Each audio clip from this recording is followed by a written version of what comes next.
Hello everybody again. It's time again for World Book Day. That is on the 4th of March this year, usually a Thursday, as it is. You can see I've got all my animals and my Snoopy friends with me here. And Herbie has got pride of place. Just to say, he has an Instagram if anybody wants to follow him, and it's Herbie Giraffe, as simple as that. I also have an Instagram. You'll find it under Vicky Sigsworth if you wish to follow me.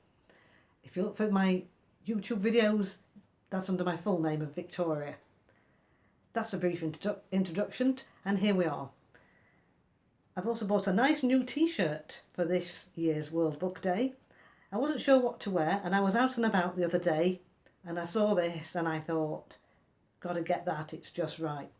And I'm also wearing, as I have before I think, my friend Josie's necklace, which is a book of Alice in Wonderland. You probably can't see it up, but that's what it is if you were to look at it up close. So it was difficult this year to find some books for me to talk about because I hadn't really got a lot of time. I don't have a lot of time. I'm squeezing this in now.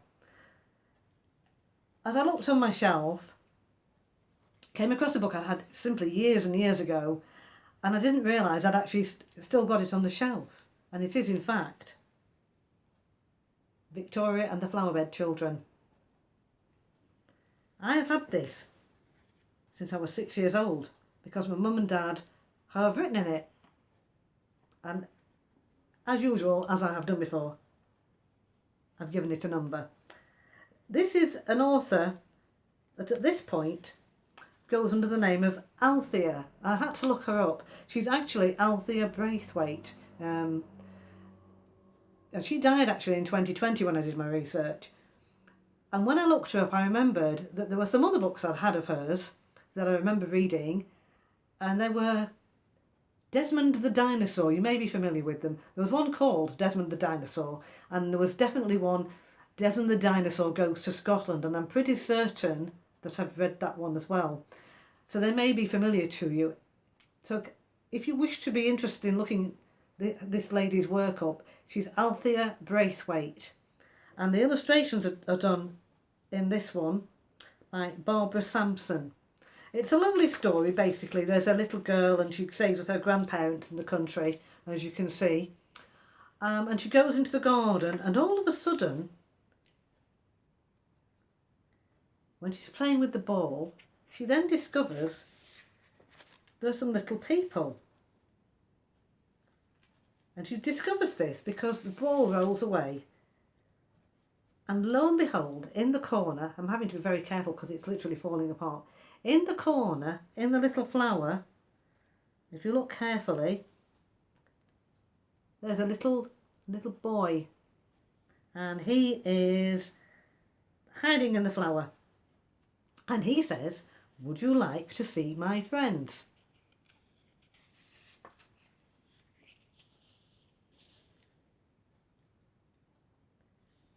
If you look carefully there, he's bigger. He does have other friends. And here they are. Oh, I'm having to be really careful because it really is falling apart. There we go. Can you see? That's all of them there. It's such a lovely story. There's Daisy and Poppy and Lucy Lupin, said Sandy. That's the first one she found. And then, if you look carefully, Fred, he's there. Fred the Foxglove. And it's just a lovely story of how they play hide and seek together and they try and play football together. And the back cover is really lovely as well. There they are. That's the back view of them. I thought people would like to see that one, just in case there's a possibility that if you want this, you may still be able to find it somewhere. Now we're moving on to one that is really popular, that's been a bestseller, and he still has best-selling books now. I'll give you a clue. He wrote some books with a band member friend, and they were the dinosaur books. My daughter is a big fan of not only this author but of the band, and the person that I'm talking about is Tom Fletcher from McFly. She always gets all of his books, and what happened a while ago was she went to a book signing, but she'd already got the book, so she got the book signed for me, and here it is. It's the Christmasaurus, Tom Fletcher. The cover is lovely. It's really attractive. I wasn't sure what I was going to think about this book, but I did say that I would read it so that I could review it, which I did. First of all, if you look at the inside cover, they're lovely to look at, and the back is the same, and then there's a little bit of blurb on Tom Fletcher.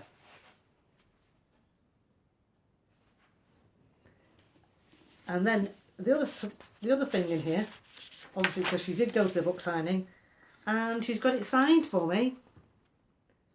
To Vicky, Merry Christmas, Tom. Which makes it very special.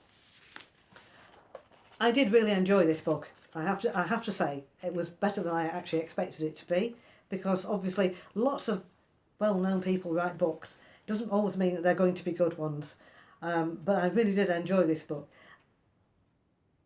As somebody who used to work in a library, and for those of you who don't know, I spent 25 years working in a library. There are not many books for children that are proper big, what I call big story books about Christmas. But this one is. The whole of this book is about Christmas. The illustrations are great too.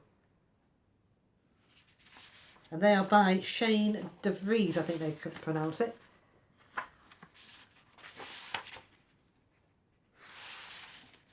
And it's obviously, the thing I also like, it has the characters. Normally people just write down who is who in a book, but these have actually got pictures of what they look like, so when you're reading the book you can actually imagine that. It's really pretty good, really, in that respect. It probably helps children particularly. But yeah, what I did like is that the chapters are great. There are actually 33 chapters. And how many pages has it got? I can't remember. At the back as well, there's all the songs that they include about Christmas, because they did actually, if you remember, they put it on the stage and made it into kind of like a musical. I'm just trying to see how many pages it's got. Just bear with me. And that's the acknowledgement section.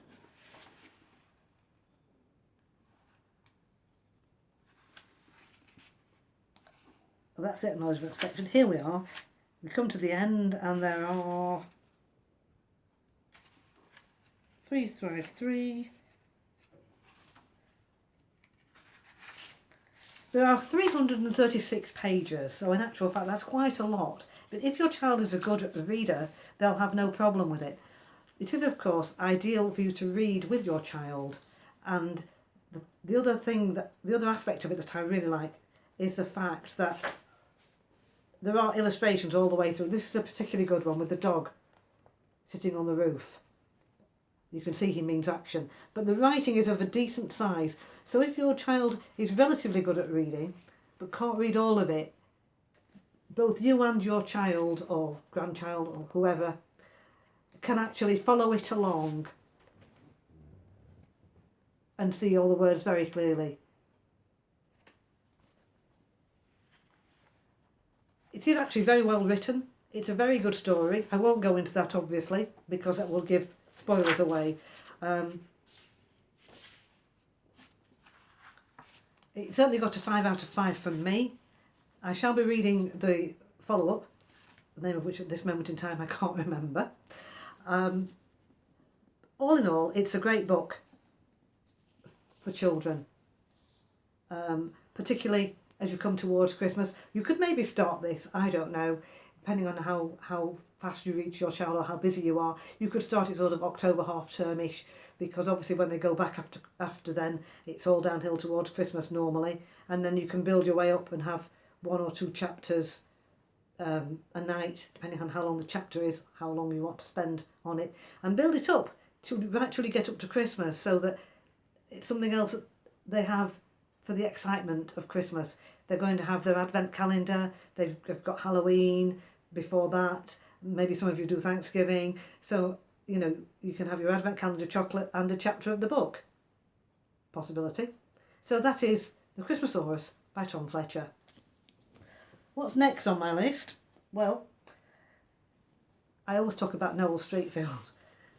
She was actually a major influence on my life, because I did love, and I still do, I love anything to do with theatre, skating, dancing.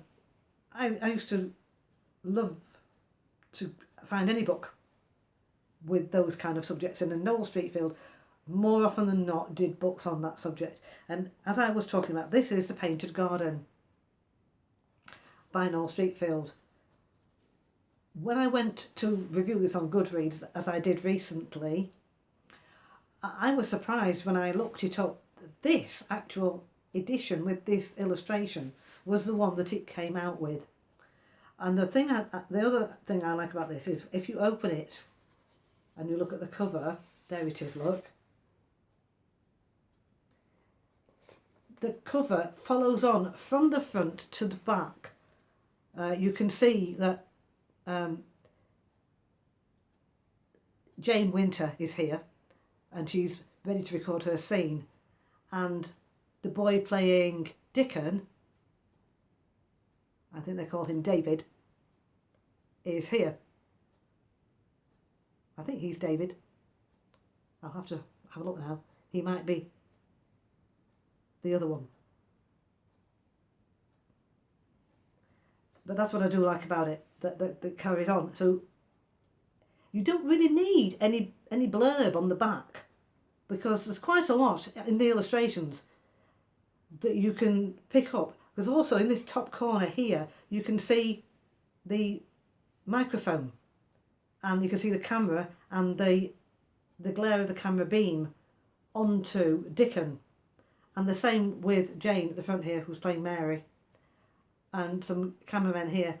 So just from looking at that, there's a lot you can take out of what is happening in the story.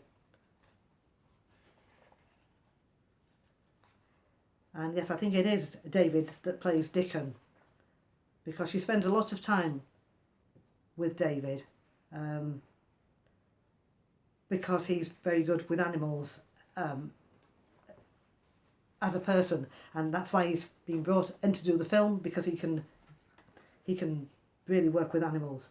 There are some lovely pictures in here, some more lovely illustrations. This is one when Jane wanders off when they're in America, and she sees a dog tied up at a kennel and a man, and she asks the man, why is the dog tied up at the kennel? And he's actually not the man who lives there, but he's Gardner. I'm not giving the story away, but he tells her as to why that is.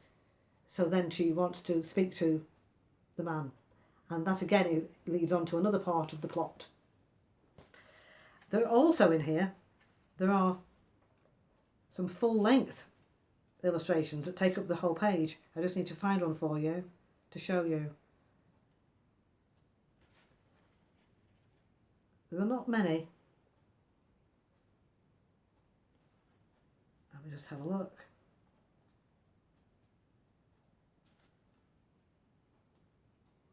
Oh, we're taking some finding. I thought to myself, I must remember when I found that illustration.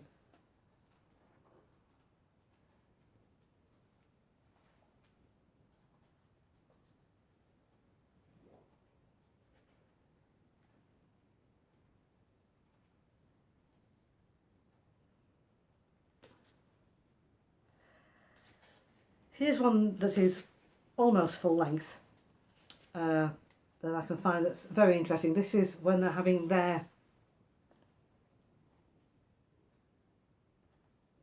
one of the parties Now, this is a picture of Tim, and is Jane on that one? Yes, Jane's on that one, and there's his auntie and some friends, and his auntie, Tim's auntie is bragging about Tim because he got a job on a radio show playing the piano because he was discovered at a local cafe playing the piano there because he didn't have one at his auntie's and he needed one desperately to play, and that's part of the story. And Jane doesn't like it because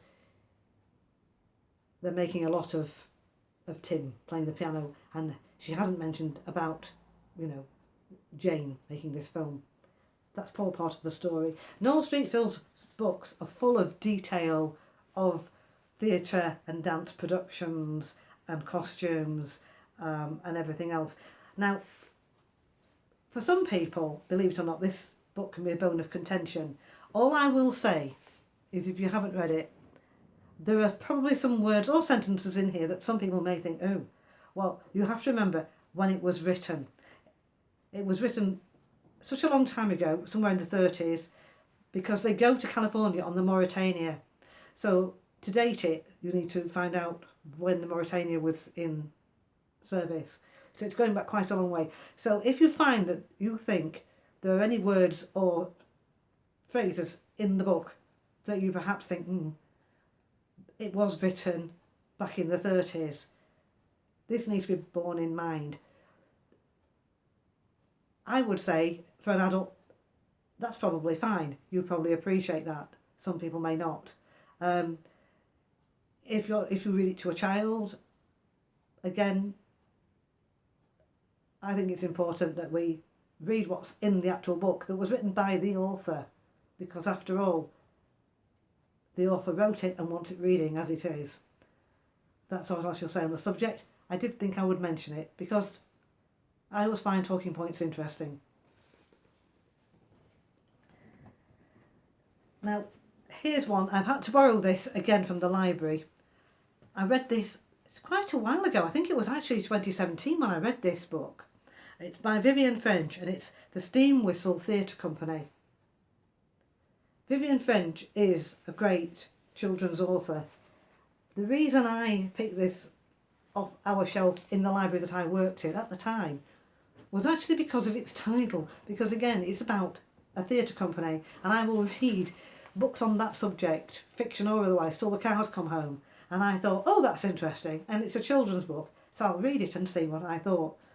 I actually loved this, and for that year this would have been my children's book of the year.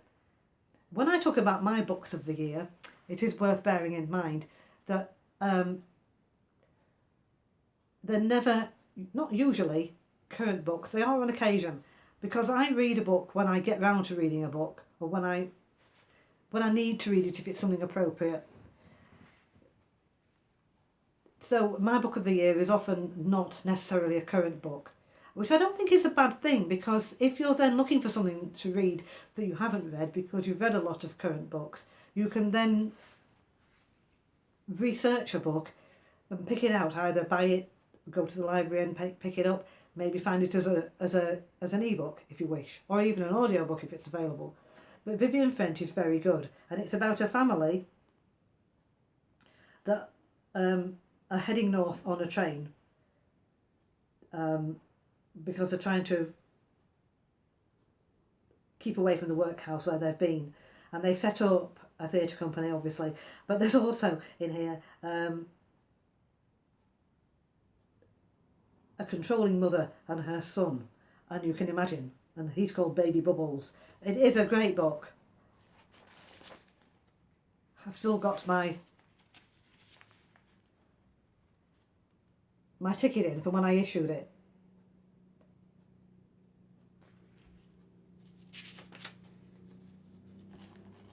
There were no illustrations in this book, which isn't necessarily a bad thing.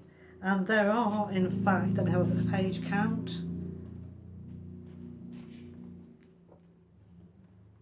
There are 298 pages and 32 chapters. Now, for me as a child, that wouldn't be much of a challenge. Obviously for some children, as we've talked about already, that could be a challenge. Again, it's a good book to read with your child, It's not quite as large as the type set on the Christmasaurus, but it's fairly good size.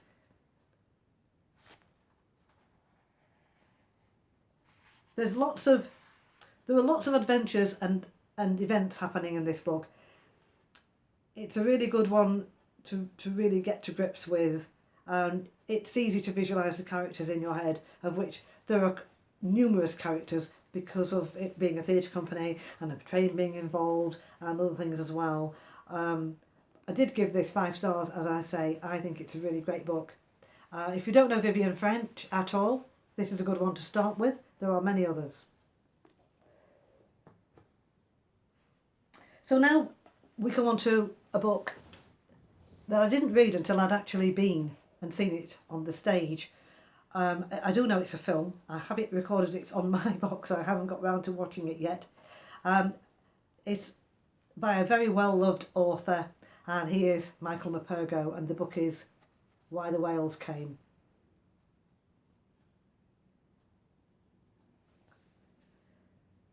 I read this during the first lockdown that we had, and it's great to take the moment.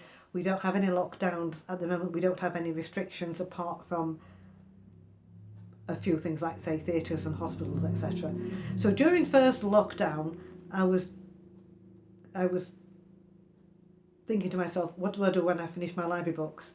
I thought, well, there are lots of books in the house. It's a really good opportunity to get some books read that are in the house. And it was only during the first year of the lockdown that I came up with the idea to not just do a World Book Night video, but to do a World Book Day video. And I did my first one of those last year. I'll be doing my 3rd Book Night video for the 23rd of April. So this is why I read Why the Whales Came, because I had seen it on the stage. Now this book, on Goodreads, you can only do 5 out of 5. You can't do 10 out of 10 or 7 out of 10. I would have actually, if I could have, I would have given this more than 5, because this is an absolutely superb book. Michael Morpurgo does not disappoint, and as usual, he does not let you down. There are many of his books, even children's books, that as yet I haven't had the nerve to actually read, because I know they're going to be on a really emotional note. The interesting thing with this is it tells you a lot about myth and environment, and how the environment works with itself to some extent, and how it creates other things. The other thing that it goes into is history, and how all that is important. I can't really say a lot about this, except that it is an absolutely fabulous read. I recommend this to absolutely everybody, from children, old people, young people, people in between. If you just want a really good book that isn't very long, for whatever reason, this is one of them. Let me have a look again at this. Page-wise, there is not very many. There are less than 200 in this. I think it comes out at 180 pages. And the other thing that this involves, I talk about people, they are on an island, and they've been told to stay away from Samson Island because there is a man on it, the Birdman, that they should avoid. All I will say is, obviously they don't stay on their own island, and they don't listen to what their parents have told them. However, part of the book is what happens when they get to know this man. Again, I can't say enough about this book. It is a brilliant book.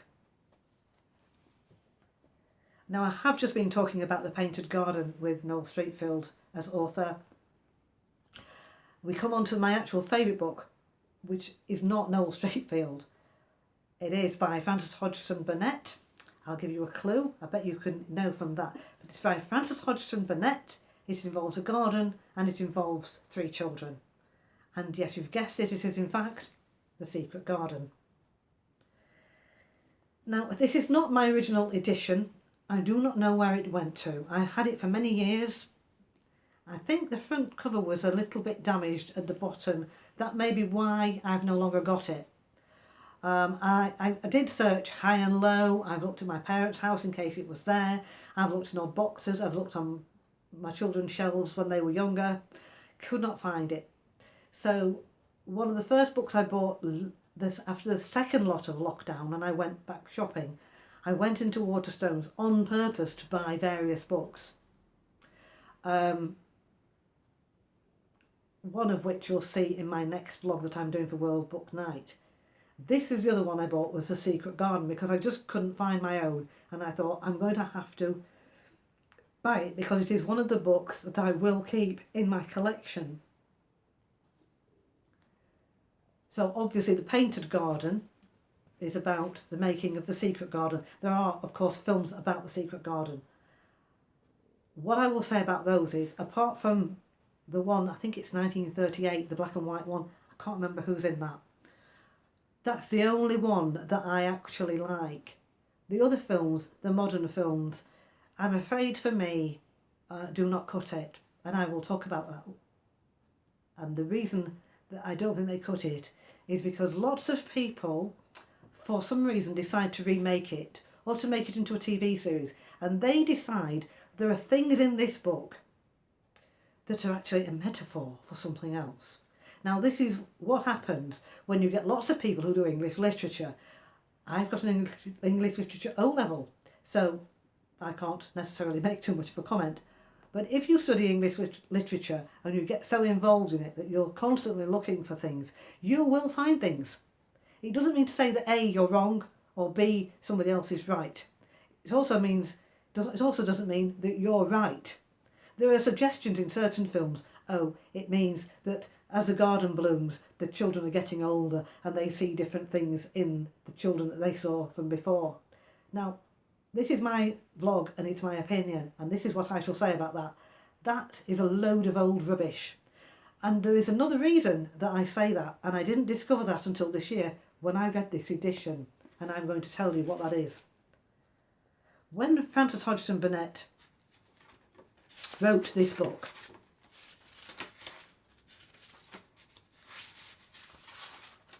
is it in the back? I think it's in the back. When she wrote this book, here we are.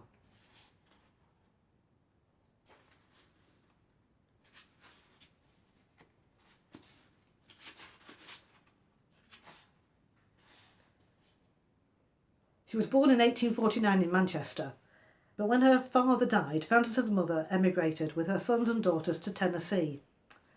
It was harsh, they were quite poor, but she would entertain herself, Frances, and her siblings, writing stories. In 1868, at the age of 18, she went out with her sister to pick grapes and made enough money from that job to buy paper and stamps. So she wrote out one romantic tale and sent it off to a magazine. And they accepted it, and from that day forward she became the breadwinner by writing 6 stories a month.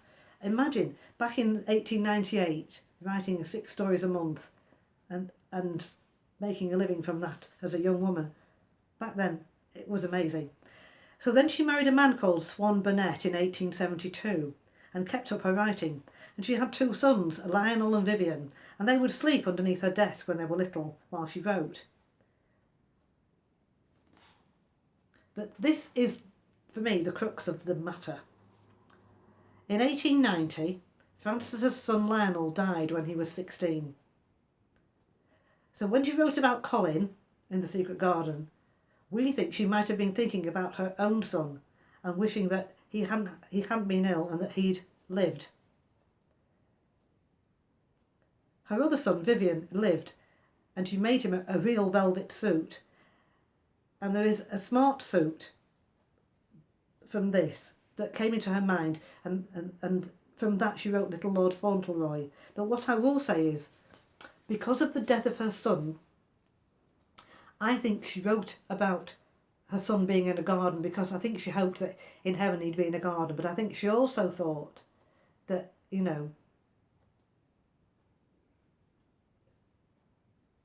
thinking of gardening and gardens is some kind of comfort to her. So for anybody to think that this book is a metaphor about somebody growing up and having different feelings for different people, for me, that theory disappears when you know that information. This is my favourite book, and I have just reread it in this last bit of lockdown. It was cold, it was January, going into February. Life was not very particularly exciting. This book was a massive comfort to me during that time. Especially reading about when they get in the garden and they see things growing. And because we know spring is round the corner, it made it all the more comforting to know that I am reading it in the right season. We go along and we get into the garden and things start to grow. But of course it's the end of the book that is just beautiful. And I'm not going to speak about that because if you haven't read it, I urge you, you may think, oh, it's not for me. If you really haven't got anything to read, try it because you might be surprised. Honestly, for me as a child, you could not, and probably will not, ever better this book. I absolutely loved it. Finally, because I always talk more than I'm going to think I'm going to do, we come on to a book now that is a very basic picture book that's very useful in general for when you have a young child at home, even from being very young, because I think you can find this in a hardboard edition. And when your child starts to be able to read, this might be a good one to start with. It's also written by somebody that a lot of us love very much as an illustrator and an author, and that is Pat Hutchins. And this is Rosie's Walk. The illustrations are great in this. They're great. They really stand out. Of course, Pat Hutchins with her artwork doesn't let us down. Her illustrations are lovely. And here's the first page, the title page, and on that, from that you can understand that there's a farm because there's a chicken, and some barns and a tractor, and then over here, where is he hiding somewhere? Somewhere lurking. No, he's not on this page, but there's a cow in the corner. But on the front cover, there he is, look. The fox. He's part of the main story. He is. It's a very simple book, and it doesn't take long to actually read that. And here is the first page, and there is that naughty fox again. There he is. Oh, he's out and about, and he's looking at Rosie, the hen. And there she is. Rosie the hen went for a walk. And so it goes on. I can't obviously read all of this for copyright reasons. I know many libraries, if they do this online, have to get permission. But as you can see, strategically placed, and the fox is, I think he's a sly fox, but he's not sly enough to notice that there is a rake left there strategically placed. So as you go over the page, what happens? Bang! The fox hits the rake. Oh! And it's basically the story of, whoops, Helena Hedgehog is going for a walk about there. Careful. It's basically the story of Rosie having a walk across the farmyard and the fox trying every time to get hold of her, but he can't manage it. He sends some frogs flying there, look.